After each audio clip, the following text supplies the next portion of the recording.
En 91, de Mouni Tchansani, ils savent manifester, soi-disant pour avoir une télé libre. Et pour avoir la liberté par cette télé-là.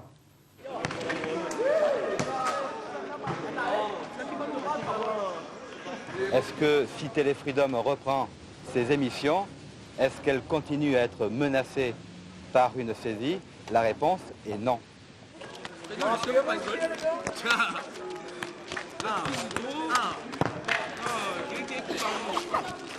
Ils ont été manipulés avec beaucoup de méthodes. On a utilisé leur colère.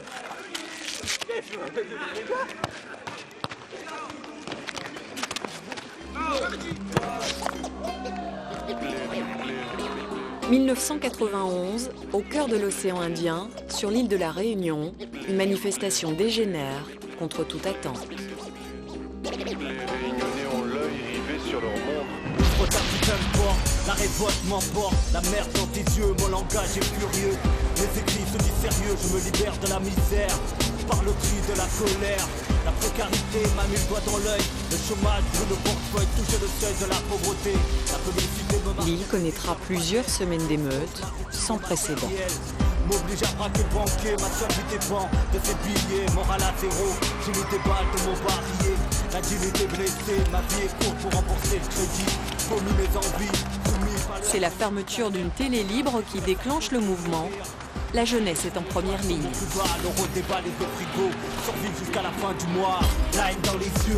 Le quartier populaire du Chaudron, dans la banlieue de Saint-Denis, sera le théâtre des affrontements les plus violents. Arrêtez d'aveugler l'avenir.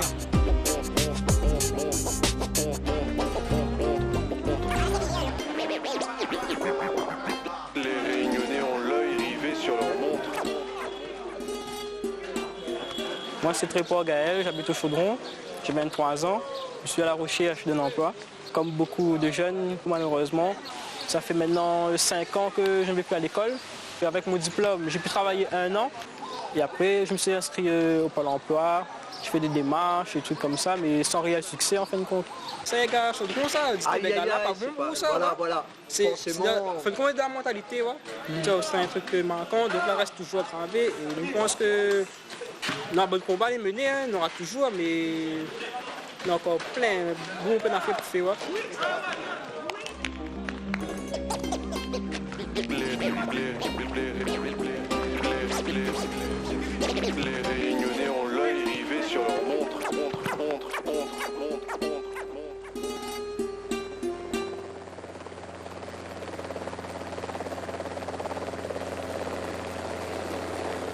Alors samedi 23 février, vous le savez, alors que toute manifestation est interdite, 500 personnes environ se retrouvent sur le bar à Choix. Il n'y a pas de mouvement vraiment organisé, mais plusieurs groupes qui font face aux forces de l'ordre autour de la préfecture. C'est vers 17h30 que les choses se gâtent. Très rapidement, la foule se disperse devant la charge des CRS qui poursuivront dans la nuit des groupes qui commencent à se livrer aux premières exactions au centre de Saint-Denis.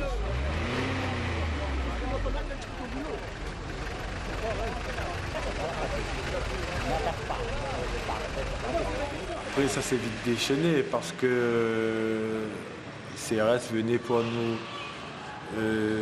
pousser chez nous, pour nous faire libérer la place. Et à ce moment-là, comme on voulait à tout coup se faire entendre, et puis voilà, tout le monde connaît un peu la suite. Ça commençait par des discours, par des gens qui parlaient et tout ça, et puis subitement, probablement jet de galets et de gaz lacrymogènes, et tout de suite ça devient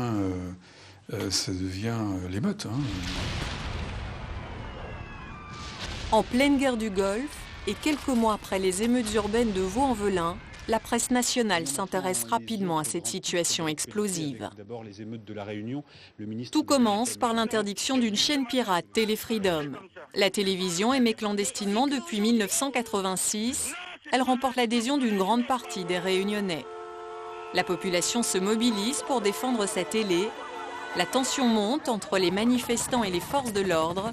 En quelques jours, le quartier du Chaudron va être totalement ravagé.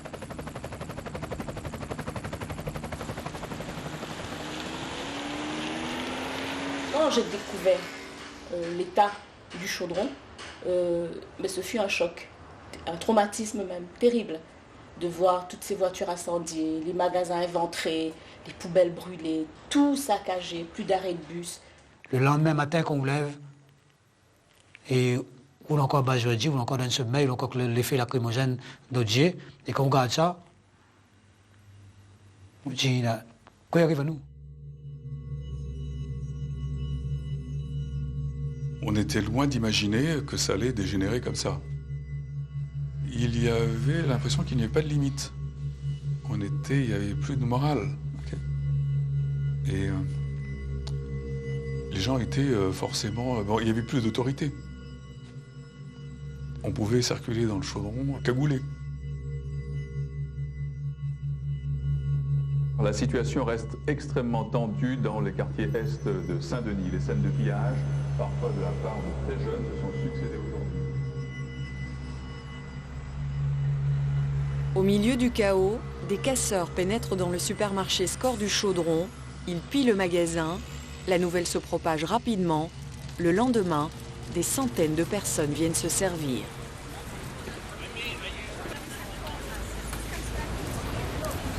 À un moment donné, on nous a laissé faire. C'est sûr.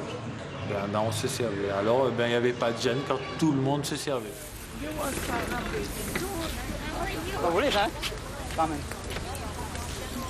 Là pour protéger la vie des gens, vous ne pouvez pas intervenir dans un supermarché si vous avez 2 ou 300 personnes avec des petits-enfants. Vous comprenez? Il vaut mieux laisser quand même, piller le magasin quand vous avez une population de femmes et d'enfants. Nous avions suffisamment de moyens pour faire évacuer un supermarché, mais à quel prix? Il dit ok, Score est rouvert, tout le monde peut aller prendre. Même des anciens policiers travaillent à la retraite à Rayonner, à rendre des scores. Ben, le monde qui dit, si monsieur là prend là, ben, à nous peut aller alors, si monsieur là prend, ben non, tout ça va, a dit le pompier, il laisse prendre les marchandises de Score. Le monde ça va. Les gens ne volent pas spécialement pour voler, mais c'était l'occasion de prendre une affaire que je ne l'avais point, dans le cafouillage clavé, ben les gens le prennent. Pour nous, c'est un massacre de voir notre entreprise être saccagée pareil. Que les gens qui viennent se servir, bon, parce que tout ça, ça va être perdu, on ne peut pas faire autrement, mais que les gens qui sont métropolitains et qui sont fonctionnaires, qui viennent prendre des micro-ondes, des télévisions, des frigidaires, et qui, sous nos yeux, là, nous narguent presque. Quand on est intervenu en prise dans les domiciles, on a vraiment trouvé des stocks de marchandises, alors que c'était des gens, si vous voulez, qui n'avaient au départ... aucune velléité et qui, surtout, on n'aurait jamais pensé que ces personnes-là, qui étaient des gens, si vous voulez, installés dans la société, auraient pu venir participer, si vous voulez, à ces pillages. Tout le monde en a profité, les vieux comme les jeunes, les gentils comme les mauvais. Il n'y a pas eu de gens plus intelligents ou moins intelligents pour dire que moi, je ne touche pas à ça. Non, ça n'existe pas. C'était vraiment bon enfant et tout le monde venait seul. À l'époque, le champagne, boire du champagne, c'était du luxe. Mais j'ai vu pas mal de gars, juste histoire d'ouvrir une bouteille de champagne et se la faire, quoi. Ce genre de choses, ça a été l'euphorie, ça a été la fête, il faut dire ce qui est. Ce n'est pas une rue de Santiago du Chili lors d'une manifestation anti-Pinochet, c'était simplement ce matin aux environs de 11h dans le quartier du Chaudron.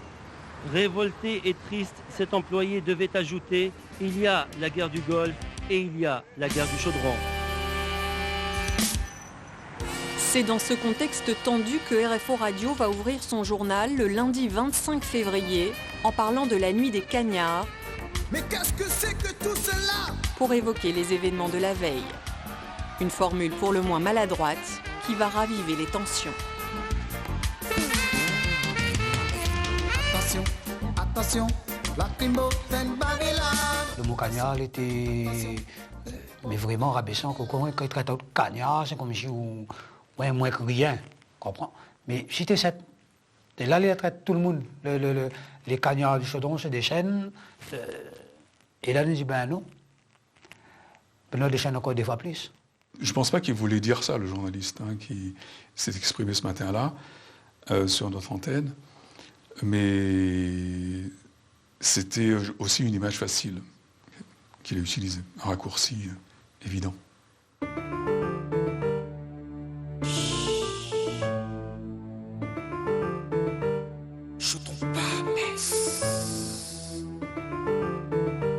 fait comme les cagnards, ouais. Mais réellement, un cagnard, un cagnard, il dessine pas, lui. Un cagnard, il est en train de préparer un sale coup.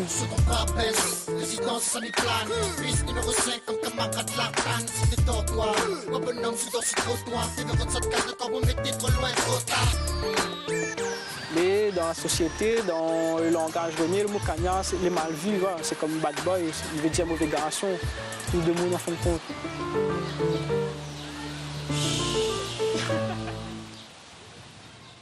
Voyons maintenant les autres grands titres de l'actualité avec d'abord les émeutes de la Réunion. Le ministre des Dom-Tom est en route pour l'île alors que le calme semble revenu ce matin mais que de nouveaux affrontements la nuit dernière ont fait indirectement 8 morts. Véronique Gallione. Ce matin, le spectacle de la désolation. Des meubles éventrés, une pluie de cendres, des voitures carbonisées après 3 journées sous l'emprise d'un véritable cyclone humain. 3 jours sous un déluge de galets, les grenades du pays, comme on les appelle ici. Hier encore, c'était le rodéo des voitures volées, le défilé des caddies remplis. Mais aujourd'hui, dans ce magasin, au moins 8 morts, carbonisés. Des bulldozers ont dû arracher les rideaux métalliques. La tôle, à peine forcée par les pilleurs, les aura, malheureusement, pris au piège. Moi, le truc qui m'a marqué le plus, c'était TRP. Là, la fait moins gros sur le cœur. Là, m'avait larmes aux yeux, parce que, comment nous l'a fait pour arriver là-dedans? Au départ, nous, c'était la fête de gendarmes, il y a un coup de roche à gauche, à droite, nous, t'es des équipes, nous. Mais à un moment donné, là, dans la période où ça, m'a tombé en réflexion, moi, tout seul, là, nous t'en déconné, nous. Là, nous t'en allé grave. Parce qu'à un moment donné, nous t'es tapis gendarmes, nous. Même le monde qui habite dans le chaudron, 2-3 pas le côté par là-bas, ben, il suffit de passer à l'auto, tu caillasse sur l'auto, et pourtant tu as un chaudron. Et là, on a dit, là, nous sommes allés dans une dérive incontrôlable.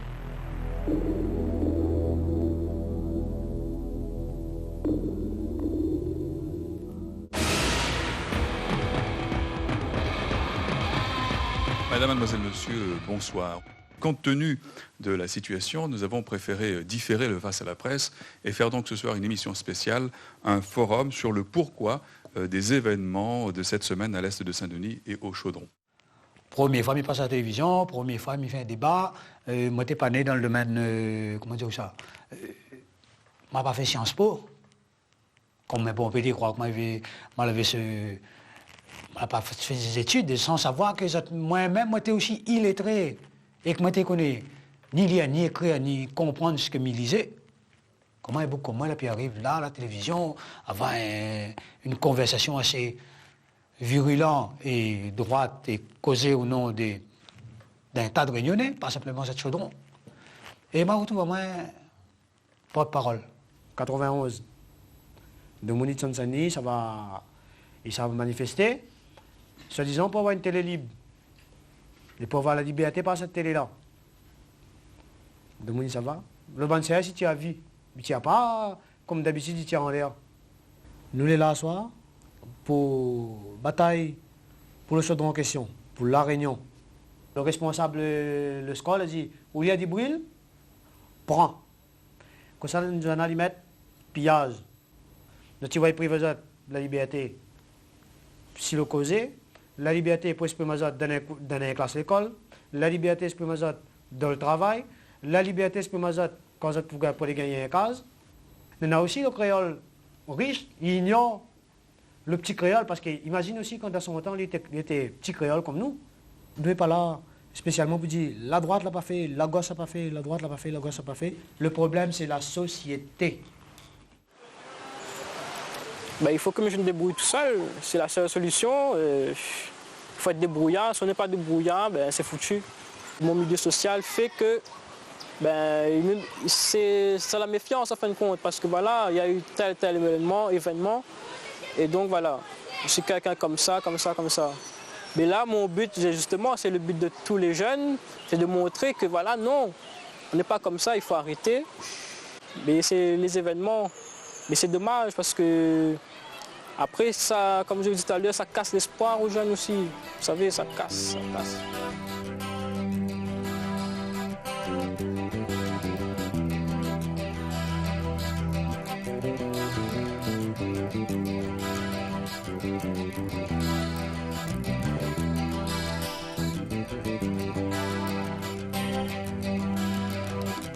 Quand je suis arrivé au monde, on peut dire qu'on était encore sous l'ancien temps.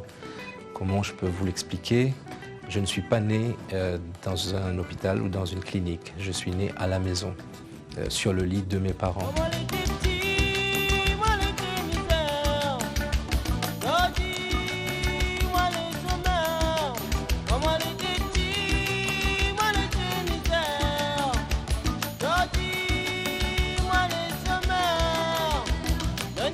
On est complètement dans l'époque des opérations de tiroir, de lutte anti-bidonville. C'est-à-dire qu'on va raser toute une série de bidonvilles de Saint-Denis et on va transporter les logements dans une toute nouvelle cité qui est en train de se construire. Or, il se trouve qu'on a transféré cette population qui vivait en bidonville sans préparation et du jour au lendemain, le logement rédempteur qui va servir à résoudre tous les problèmes. C'est le député Michel Debray qui mène cette politique de construction de logements sociaux. Il donnera son nom à la première cité du Chaudron. Et ces habitants ont tenté de reproduire dans les logements leur mode de vie du bidonville. Ils ont tenté même d'y arriver avec ce qu'ils avaient dans le bidonville, c'est-à-dire leur stock d'instruments, de pièces détachées, de toutes leurs activités qui étaient nombreuses dans le bidonville, puis aussi leurs animaux, des coqs, des poules sur les balcons, éventuellement des cochons dans les baignoires, et puis les ordures que les gens étaient habitués à jeter dans la ravine tout simplement, eh bien ils les jetaient des fois par-dessus le balcon, etc. Ce sont des choses effectivement qui ont existé tout au début du Chaudron. Très rapidement, cette cité a été stigmatisée en disant ben voilà, les gens ne savent pas vivre. Regardez comment ils vivent. C'est une espèce de sous-humanité qui vit avec ses animaux et qui n'a pas droit au titre d'humain pratiquement. Sur ces quartiers-là, il n'y a pas d'activité. Si vous voulez, je sais pas, faire un atelier, développer une activité, vous ne pouvez pas. De toute façon, ce n'est pas possible. Vous êtes contraint à la passivité, en quelque sorte. Vous en sortez si vous arrivez à trouver du travail à l'extérieur, mais pas dedans, déjà dedans. Il n'y en a pas. C'est le côté positif, ça, du bidonville. C'est-à-dire le bidonville permet le maintien de l'activité. La cour permet de cultiver quelques plantes, de cultiver quelques légumes. Donc il y a aussi toute cette activité-là qui, du jour au lendemain, a été supprimée. Et on a construit sur quoi? Sur du rien, parce qu'il n'y a plus rien à faire quand vous êtes en immeuble. Qu'est-ce que vous faites? Vous n'avez pas de jardin. Vous faites quoi? Ce n'est pas la difficulté qu'on a gommée. Ce qu'on a gommé, c'est la liberté. Ce qu'on a gommé, c'est les perspectives. C'est la possibilité de mener sa vie. C'est des pans entiers de population qui sont dans un espace sans perspective.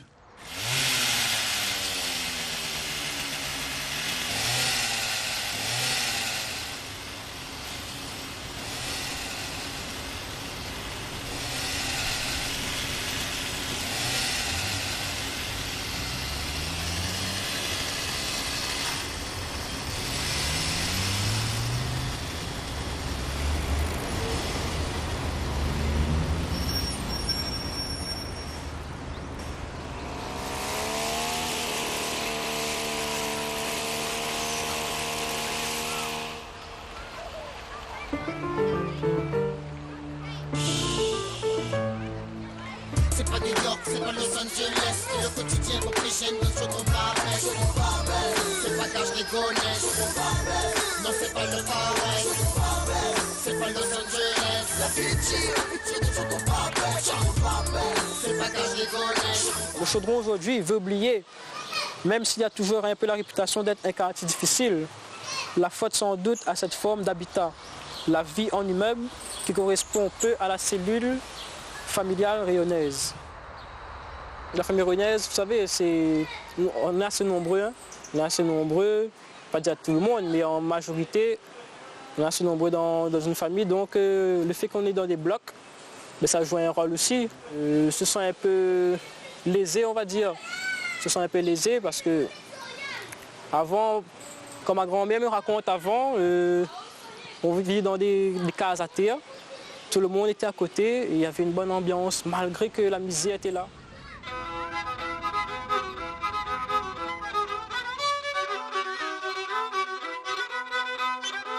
Moi, j'ai été éduqué au palabre. Il n'y avait pas de lumière, il y avait une lampe à pétrole et on parlait pendant 3 heures autour de la lampe à pétrole.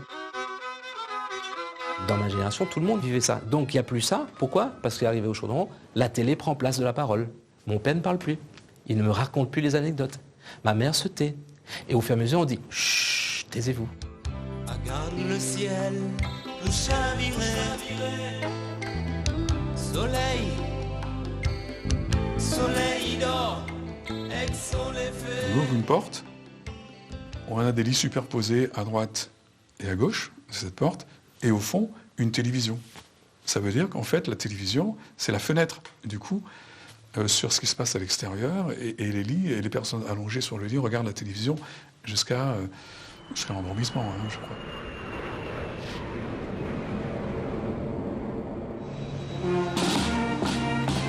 « 1981, la gauche arrive au pouvoir. François Mitterrand libère les ondes et le paysage audiovisuel. Camille Sudre, un médecin d'origine métropolitaine, crée Téléfreedom sans autorisation. La situation est plus ou moins tolérée jusqu'en 1991. L'arrivée d'une nouvelle chaîne privée sur le marché oblige le CSA et les pouvoirs publics à mettre un terme aux émissions clandestines de Téléfreedom. Nous allons libérer le canal 25 pour favoriser le pluralisme et permettre à notre confrère de pouvoir émettre. Et nous allons nous installer sur le canal 28 et j'espère que les téléspectateurs de Saint-Denis, les seuls concernés, sauront nous retrouver. Si Téléfreedom reprend ses émissions, est-ce qu'elle continue à être menacée par une saisie? La réponse est non. Téléfreedom, une chaîne de télévision locale de l'île de la Réunion. Cette chaîne dont l'interdiction d'émettre avait provoqué des affrontements le mois dernier. Serge Misseret rappelle. 25 février à La Réunion, la population des quartiers pauvres est dans la rue. Des entreprises incendiées, des morts, des blessés, 400 millions de dégâts. Le Chaudron vient de clamer sa colère parce qu'on a osé toucher à sa télé. On a saisi l'émetteur de Téléfreedom, la station pirate du docteur Camille Sudre. Créée en 86, cette chaîne diffuse des films à outrance, de la violence, du sexe, mais elle a aussi une liberté de parole qui tranche avec le ton de RFO. Tout le monde peut s'exprimer dans l'illégalité et l'impunité. Jusqu'en 1981, le paysage médiatique se réduit à La Voix de la France. Donc, ce qui ne s'appelait pas RFO à l'époque, mais l'équivalent. Les émissions commençaient et finissaient avec la Marseillaise, ça veut tout dire. Et on donnait surtout sur la radio et sur la télévision de l'époque à voir le mode de vie des notables. Et là, on commence à nous, liberté d'expression, et tout le monde a le droit de dire ce qu'il a à dire. Cause comme l'IV, et tout le monde prend cette télé-là comme un départ de liberté. On donne la parole à des gens qui tout d'un coup s'aperçoivent qu'ils peuvent parler librement de beaucoup de choses, s'entendre, se comprendre. Et on va bloquer cette ouverture-là. C'était l'organe d'expression des laissés-pour-compte. Essentiellement, pas que d'eux, mais eux notamment. Et je pense que l'Élysée, François Mitterrand, avait perçu ça. Et dans une situation sociale dégradée, c'était nécessaire. Est-ce qu'il peut donner le freedom? Non, mais moi, je n'ai pas le pouvoir de dire quelque chose qui pourrait vous donner satisfaction. Non. Je suis actuellement, en effet, l'épouse du président de la République, mais pour un certain temps seulement. Tandis que la solidarité que nous entretenons autour des organisations non gouvernementales qui sont nombreuses, ça, je le gérerai jusqu'à la fin de mes jours. Alors, je suis là pour ça. Je crois qu'en fait, dans cette affaire, ce que je n'accepte pas, c'est qu'on ait utilisé des Réunionnais. Ils ont été manipulés, avec beaucoup de méthodes. On a utilisé leur colère que je comprends personnellement, car ils ont le sentiment qu'on les a privés d'un espace de liberté.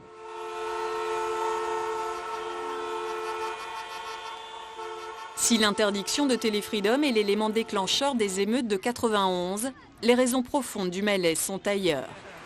Le SMIC est inférieur à celui de la métropole, il en est de même des prestations sociales. Pourtant, la vie est plus chère à La Réunion. C'est à ce titre que les fonctionnaires perçoivent une prime, leur salaire est indexé au coût de la vie. Les inégalités se creusent, le sentiment d'injustice grandit.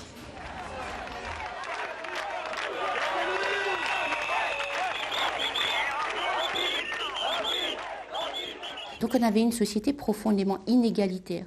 En 90, Camille Sudre parle aussi d'égalité et appelle la population à se faire entendre pour avoir une égalité de traitement avec la métropole. Il faut rétablir le dialogue absolument et se pencher enfin sur les véritables causes de cette explosion sociale. Il faudra travailler dorénavant à trouver des solutions pour que cette société réunionnaise soit plus juste, plus humaine et plus égalitaire et surtout plus libre.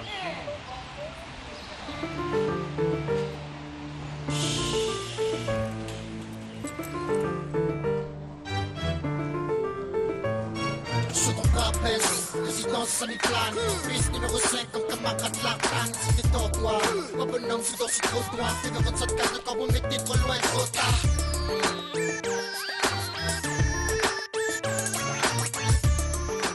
Une sorte d'obscénité dans le système du chaudron, vous voyez, entre le gabier, la surface commerciale en plein milieu et les logements à une porte. Oui, il y a quelque chose d'artificiel, d'assez obscène, quoi. On est invité à un repas, mais on n'a pas le droit de passer à table quelque part. Hein, on a une sorte de, on n'a pas accès en fait véritablement à ces éléments-là. Alors qui aussi véhicule une forme de richesse, hein, c'est-à-dire que là aussi on touche à une symbolique. C'est la symbolique de la voiture, c'est la symbolique des équipements ménagers, etc. Et qui traduisent en fait quelque part aussi une forme de réussite sociale. Parce que les richesses appartiennent dans ce pays, en tout cas à La Réunion, depuis très longtemps, à une grande famille élargie. Et donc forcément, en dessous, eh ben, ça se tasse. On a pu aussi se rendre compte peut-être qu'il y avait deux réunions. Une réunion des pauvres et des très pauvres et une réunion de la classe moyenne et supérieure qui vit dans son monde et qui peut-être a tendance à oublier que tout le monde n'est pas comme elle et n'a pas ses moyens.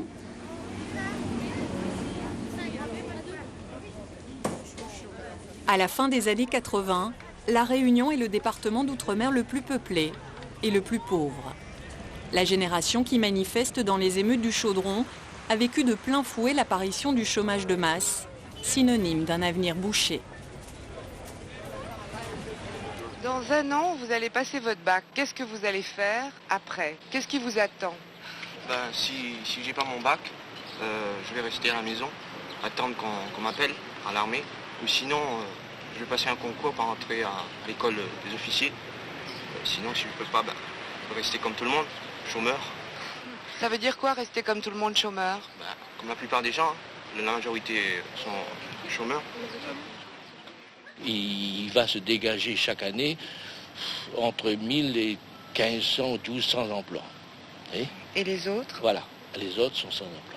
Nous sommes un département où il y a environ 135% de la population active qui se trouve au chômage. Nous avons quelques perspectives d'emploi, mais La Réunion est un département jeune et un département dont le développement démographique est 4 fois supérieur à la moyenne nationale. Donc évidemment, il n'y a pas des emplois pour tous les jeunes réunionnais. Donc évidemment, il n'y a pas des emplois pour tous les jeunes réunionnais. Globalement, on est sur une génération en fait qui est issue du baby boom, c'est-à-dire en fait c'est une sorte de micro-explosion démographique qui se déroule autour des années 75, milieu des années 70 on va dire, et qui a un double marqueur. Le milieu des années 70, c'est la fin du temps longtemps, c'est la fin en fait de la société traditionnelle et c'est l'entrée en fait de la Réunion dans la société moderne. Le baby boom marque ce passage. Cette génération de 1975, elle arrive à la majorité dans les années 90-91. Elle n'a pas connu la société traditionnelle. Elle ne connaît la société traditionnelle que par le filtre des parents. Le profil en fait du jeune réunionnais, du chaudron en tout cas de cette époque-là, c'est ça. C'est un jeune qui arrive finalement autour de 16-18 ans dans les années 90-91 et qui quelque part voit une partie de son horizon bouché. Ils sont exploités, ils n'ont pas de travail. Soit on les paye quand ils travaillent, ils ne gagnent pas le SMIC. Le travail qu'ils poussent pour rendre un travail CES, c'est fait pour. Finalement, ils ne travaillent pas où? 6 mois, dehors. Aller voici devant la porte d'un pays. Bon chaudron, bon de monde n'a pas de travail même. Hein.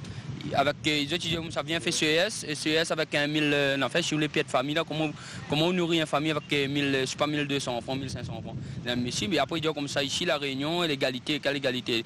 Il donne au RMI 1600, 1500. Pourquoi? Ou sera découragé même, on ne pourra pas faire rien avec ça. Ça va acheter une bouteille de rhum. Et ça peut-être dans le rhum, il y a un poison que peut-être l'État même connaît, devait interdire. Tu vends même. Pourquoi? Pour abaisser la mentalité des Réunionnais, déjà les faibles, tu vois, déjà les assister. Hein. Quand on est chômeur et qu'on recherche désespérément du travail, c'est tout naturellement vers l'Agence nationale pour l'emploi, vers l'ANPE que l'on se tourne. C'est que le titre de l'organisme officiel est à lui tout seul porteur de promesses, puisqu'il se présente comme celui qui a pour mission de trouver des emplois. Pas étonnant dans ces conditions que dans un département où 30% de la population active est au chômage, l'ANPE suscite des espérances qu'elle n'a pas les moyens de combler. D'autant plus que la proportion des jeunes frappés par le chômage est énorme dans l'île. Moi, je me souviendrai toujours de ce père de famille qui était venu me voir entre 82 et 83. Et il me disait qu'il avait honte le lundi matin face à ses enfants parce qu'il ne savait pas où aller. Il était au chômage. Et l'expression de ce père de famille d'avoir honte devant ses enfants, je crois que, même si beaucoup ne le disent pas, mais c'est une dévalorisation de soi, ne pas pouvoir montrer ce qu'on est capable, de ne pas pouvoir penser au lendemain, de rester enfermé dans l'instant, de ne pas avoir de projet. On ne se projette pas, on se contente d'aujourd'hui et du petit contrat qu'on a, auquel on nous a habitués aussi.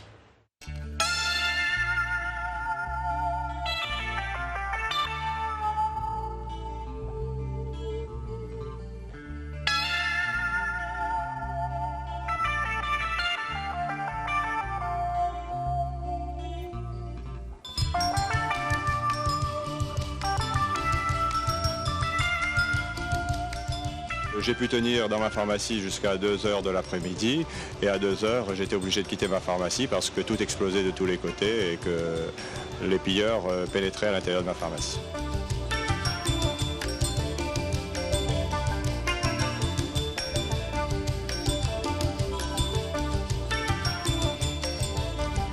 Avant, je vous dis, on pensait à faire notre travail consciencieusement et une fois qu'on fermait la pharmacie, je rentrais chez moi et j'avais l'impression d'avoir rempli ma mission. Mais je ne voyais pas qu'à côté, il y avait une mission encore plus importante peut-être à remplir. C'est à la suite des événements du Chaudron que je me suis rendu compte que la population attendait de nous autre chose que de lui apporter des médicaments et des conseils tout au long de l'année.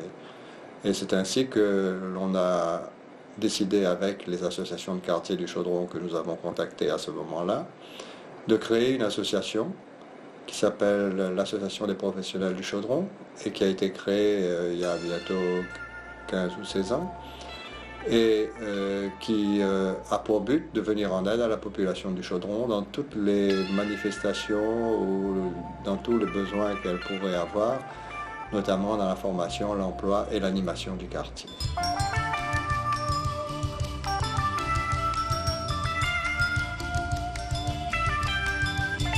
Comment tu veux faire que tu veux gagner si n'a pas personne pour aider à toi? À quoi ça te va faire si tu veux bouger? N'a toujours un couple à toi. À comment tu vas faire que tu veux gagner si n'a pas personne pour aider à toi? À quoi ça te va faire si tu veux bouger? Il faudra crier la vérité. À la suite de ces événements, il y a eu des discussions, des confrontations politiques dans l'équipe et nous avons modifié notre orientation, notre projet, en remettant au cœur du projet l'amélioration de la vie dans les quartiers. On a encore et toujours fait du social. On n'a pas réussi, si tant est qu'on en avait les moyens, toucher les problèmes de fond. On n'a pas réglé la question du chômage. Donc, tenter beaucoup plus de travailler sur les effets, que sur les causes, parce qu'on n'avait pas forcément moyen de travailler sur les causes de ce mal-être.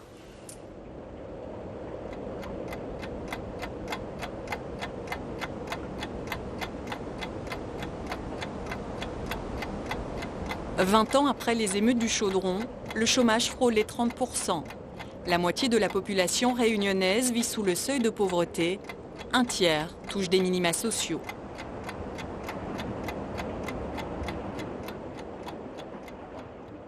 Dans le Chaudron, on en a toujours la pauvreté.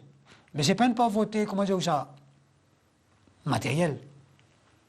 Aujourd'hui, ça la case, il y a au moins pas de télévision. Il y a au moins cuisiner à gaz pour les faire qu'ils sont mangés. Il y a au moins chercher de riz. Mais il n'y a pas de travail. Il est obligé d'attendre le 6 du mois. Parce qu'il y a une période après le 6 où vivre en apnée. On ne respire pas financièrement. Aujourd'hui, on a un 3 ans. Après travail, où diminution financière baisse par rapport au CAF. On retrouve à 200 quelques ou 475 € parce qu'on a des enfants. Et le madame s'est fait, pour gagner vivre encore un peu plus pour nourrir cette là, comme pas bêtise, ben, il a fait un autre marmaille. Et à un moment donné, il devient espèce d'engrenage, ben, il continue comme ça. Le jeune arrive, il a pas de travail, ça lui fait. Ah ben, mais ça fait un enfant, hein. Il gagne 800 € la prime pour la naissance. Il gagne pendant un certain temps 800 €. Là-dedans, il y a ses baskets, là-dedans, il y a ses télés, là-dedans, il y a ses tas d'affaires, il s'en va le gaspiller parce qu'il n'a pas à apprendre à lui gérer, il n'a pas à apprendre à lui quoi il est utile dans la vie. Ni pousse les jeunes à quoi faire. À aller encore une fois vers le système CAF et RMI, devenir des assistés, devenir des mères de famille sous l'enseigne de l'API.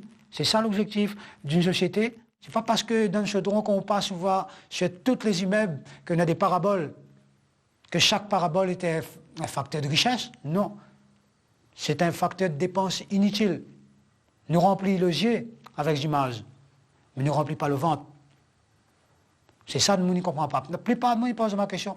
Ouais, mais Chaudron a évolué, regarde le monde aujourd'hui comment il vit. Ouais, tout le monde a une parabole, un GSM dans la main, a un crédit loto pour montrer que ben, il est comme les autres.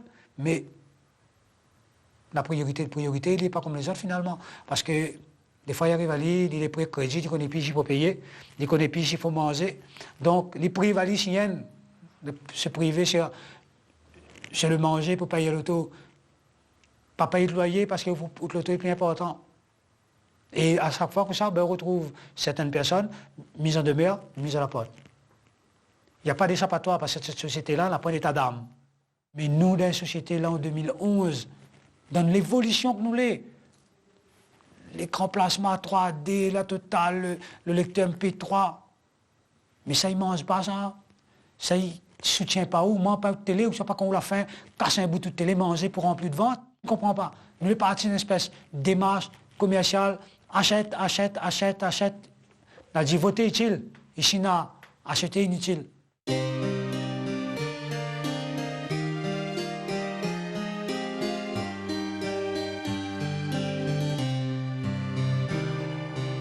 Mes désirs se consument, te le dire je l'assume. Mes pensées partent en fumée, je déborde d'idées.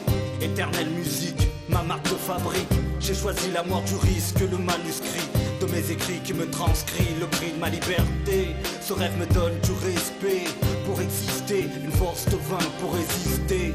À ce jour j'ai aucune fortune, je contemple toujours la pleine lune pendant que d'autres se tapent pour de la thune. Je sais d'où je viens, pour aller plus loin c'est vrai que je suis pas né sous une bonne étoile, mais j'ai dû apprendre à mettre les voiles, à m'improviser capitaine de ce navire pour éviter que je chavire. Même si les miens m'ont fait de la peine en nous mêmes tous en bateau, la rue m'a appris à me protéger mon dos. Aujourd'hui je me lève face au mépris, j'ai plus le temps. Je trace ma route vers l'étoile d'un rêve. Aujourd'hui je me lève face au mépris, j'ai plus le temps. Je trace ma route vers l'étoile d'un rêve.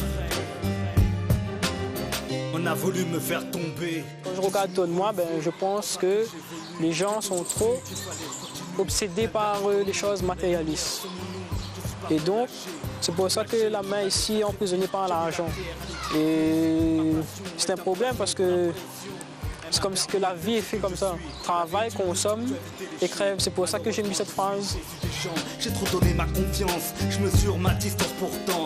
Je suis tolérant, j'ai fait du temps. Mon pire ennemi attend ce que je dois réaliser. C'est comme si on est esclave, finalement. Comme si on est esclave, on travaille. On travaille, on achète et on fait que ça. C'est de la routine. Et je pense que c'est pas ça en fin de compte la vie.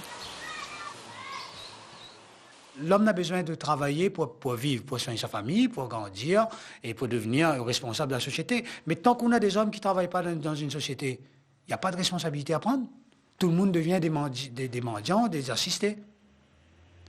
S'il avait travail, il n'avait point d'assisté. Il n'aurait pas considéré le RMI comme le cancer de la société. Nous ne pourrons pas continuer avec 55% de chômage des jeunes. La société va exploser. Et ça sera trop tard après. Donc il faut anticiper. Je reviens trop cher. Même l'intérim, ils m'ont dit comme ça qu'un intérimaire revient cher. Mais à la base, nous, l'intérim, c'est de donner du travail quand il y en a. Ouais. Ils m'ont dit que je reviens cher. Mais je n'ai pas compris, en fin de compte, ce qu'ils voulaient dire par là. Et donc c'est ça, c'est des trucs comme ça qui cassent la personne, qui voilà, le déçoit, en fin de compte. Et pour certaines personnes, comment ça, la déception est plus difficile. Certaines personnes ne se remettent pas. C'est ici, au 4e et dernier étage du bâtiment 14, rue Roger Payette, au Chaudron, qu'a été découvert le corps sans vie de Tony Catherine. Ce Dionysien, âgé de 21 ans, avait pris l'habitude depuis un mois de se réfugier dans cet immeuble pour y passer la nuit. C'est vers 9h30 ce matin qu'un locataire a constaté que le jeune sans domicile fixe était mort. Ben ça, c'était mon camarade, ça. Et donc, lui, là, il était rejeté vraiment, lui, en fin de compte. Il a été rejeté, mais il dit, parce que lui, là, pourtant, il aime le dessin tout le temps. Il aime le dessin, l'affaire. C'est comme moi, ouais. Il avait fait le dessin, son passion, son travail, tout ça. C'était son ambition, le dessin. Mais la société n'a pas donné la chance. Parce que comme moi, maman a 20 ans, il mort comme ça dans le chemin, ouais. Il n'a pas un toit. Le fait là, il fait que ben, voilà, beaucoup de jeunes choisissent la violence, ils choisissent la drogue. C'est ça, en fin de compte, le problème. Il y a vraiment des jeunes qui se droguent. Il y a vraiment des jeunes qui boivent de l'alcool, comme partout ailleurs. Ils ne sont pas rien qu'au Chaudron. Mais il y a des jeunes qui ont des choses dans le cœur, qui veulent vivre quelque chose, qui veulent avoir un emploi. Ces jeunes-là veulent s'en sortir. Et or, dans notre cité, souvent des fois, on promet beaucoup de choses aux jeunes, mais ils ont besoin d'être écoutés. Si on n'écoute pas les jeunes, ils ne peuvent pas s'en sortir tout seuls. Il faut qu'on écoute ce qu'ils ont besoin de dire, ce qu'ils ont envie de faire. Et or, dans notre cité, ces jeunes-là, on a le pressentiment de ne pas être écoutés, et entendus et aimés. Qu'est-ce qui a poussé dans le Chaudron? Qu'est-ce qui a poussé? Les débits de boissons, ça manque pas. Les espaces culturels, quasi inexistants. Il faut arrêter. Donnez-nous autre chose, offrez-nous autre chose.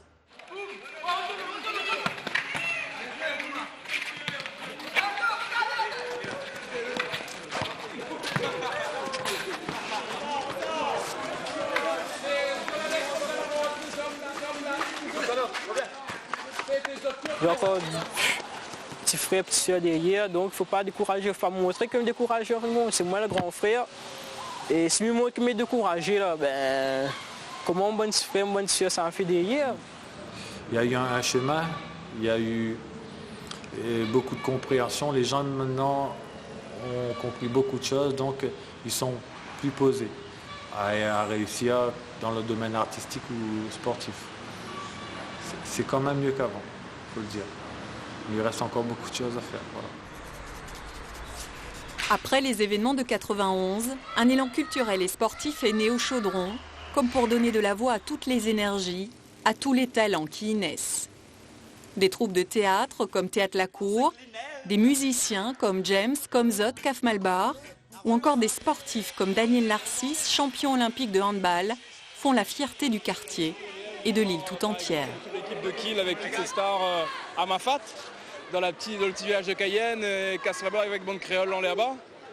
Malgré les initiatives politiques et économiques, le chômage reste écrasant. Face à cette impasse, les habitants du quartier prennent les choses en main avec des solutions locales et solidaires. L'entreprise d'insertion comme Soleil Réunion, son rôle, c'est d'accueillir des jeunes, des personnes ayant des difficultés dans la vie, qu'elle n'a pas eu de formation, n'a pas été à l'école, sachant souvent ni lire ni écrire. C'est notre production, notre économie, notre savoir-faire qui va aider ces jeunes à trouver, à avoir une orientation, une dignité, d'avoir des compétences, une professionnalisation et avoir un projet de vie. Plus de la moitié des jeunes que nous l'avons accueillis depuis maintenant plus d'une dizaine d'années travaillent encore dans l'entreprise, ou bien on a des jeunes qui décident d'intégrer Azote sur le marché local, dans l'économie. Mon objectif, c'est de dire il faut qu'il y ait une économie basée sur le modèle coopératif. Bien sûr, il faut gagner de l'argent, mais il faut savoir aussi partager et avoir ce côté altruiste que peut-être que n'a pas eu jusqu'ici.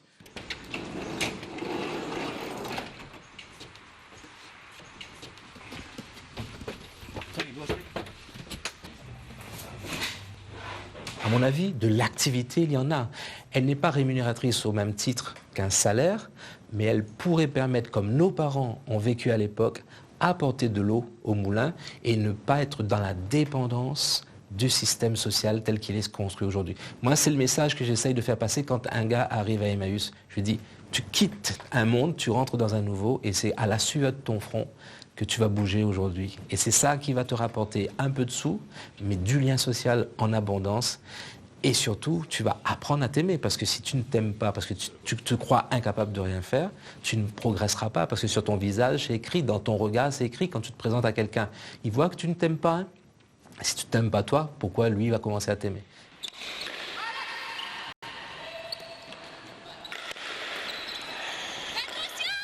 Le club Chaudron, c'est un phare, hein, c'est un repère. Pas seulement pour les jeunes du club, mais il y a des jeunes du quartier qui viennent ici pour nous demander du soutien, de l'aide, pour faire un CV, une lettre de motivation, le suivre, appeler l'entreprise. Et ça, on le fait bénévolement. Ils sont plus dans le dur au Chaudron qu'un gars qui naît dans une quartier résidentielle. C'est plus dur ici. Ici, il faut que le jeune fasse tout lui-même. Des fois, il n'est même pas suivi par ses parents. Il a plus de mérite. Moi, je suis né ici, j'ai vécu les émeutes, j'ai vu des jeunes dans des gros problèmes. Et quand je vois ces gars-là revenir avec la médaille, le champion de France, le rayonnement qu'ils ont sur le visage, c'est une satisfaction. Je dis qu'on a réussi quelque chose. On a sauvé des jeunes. Jérôme Klein, il a 18 ans. C'est un gars qui promet.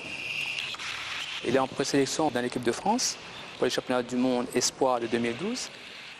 Il est en bac pro comptabilité, deuxième année, il a des très bons résultats à l'école. Comme quoi, au Chaudron, on peut faire un sport de haut niveau très intensif et être très bon à l'école. Si l'arrière peut récupérer, le meilleur avant français dans cette spécialité-là est au Chaudron. Le meilleur arrière français, c'est au Chaudron. Donc la base de l'équipe de France, ce sont les chaudronnés. Il y avait un chaudron en 91, à partir de maintenant, on n'a plus de chaudron en 91. Nous va avec nos intellectuels du quartier, nous va les combattre autrement, avec la parole, avec des textes, avec des projets. Nous va les combattre autrement, ce bande politique-là. Mais à casser notre quartier, à brûler, à faire payer un grand monde dans notre quartier, à casser un magasin pour que les gens du quartier perdent de l'emploi, non, ça c'est fini. Ça. Je ne pense pas que c'est la télé en question qui a fait dégénérer tout ça, mais c'est le problème qui persiste en fin de compte ici à La Réunion. Il fait que voilà quoi. C'est qu'on n'a plus l'espoir, les gens ils révoltent. C'est ça en fin de compte. C'est qu'on n'a plus l'espoir, les gens ils révoltent. Et voilà, comme tu as dit, c'est pour ça que nous gardons l'espoir. Justement pour montrer que non, on ne peut pas casser encore, on n'est pas comme ça, nous pouvons faire d'autres trucs pour améliorer tout ça, en fin de compte, notre quotidien.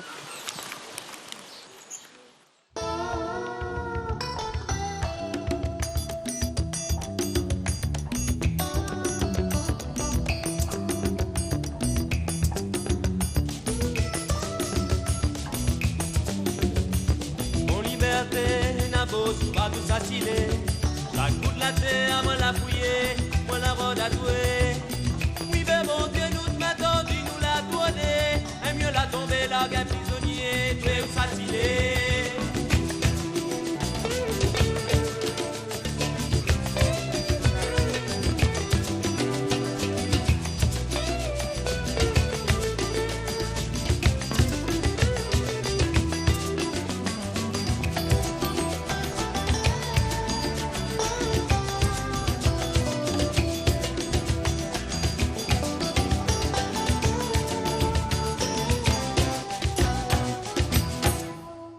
quand vous tirez azote dans votre case, bon, vous avez des bidonvilles, vous avez votre cours, vous avez une manière de vivre, une manière entre eux autres d'échanger, bon, ce que vous avez planté, ce que vous avez soigné.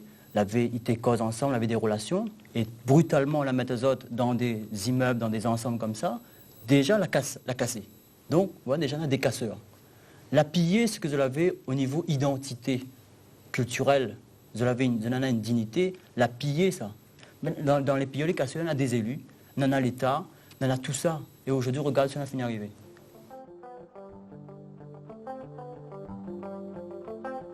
Pour un jour, nous tous va rayonner pour notre identité.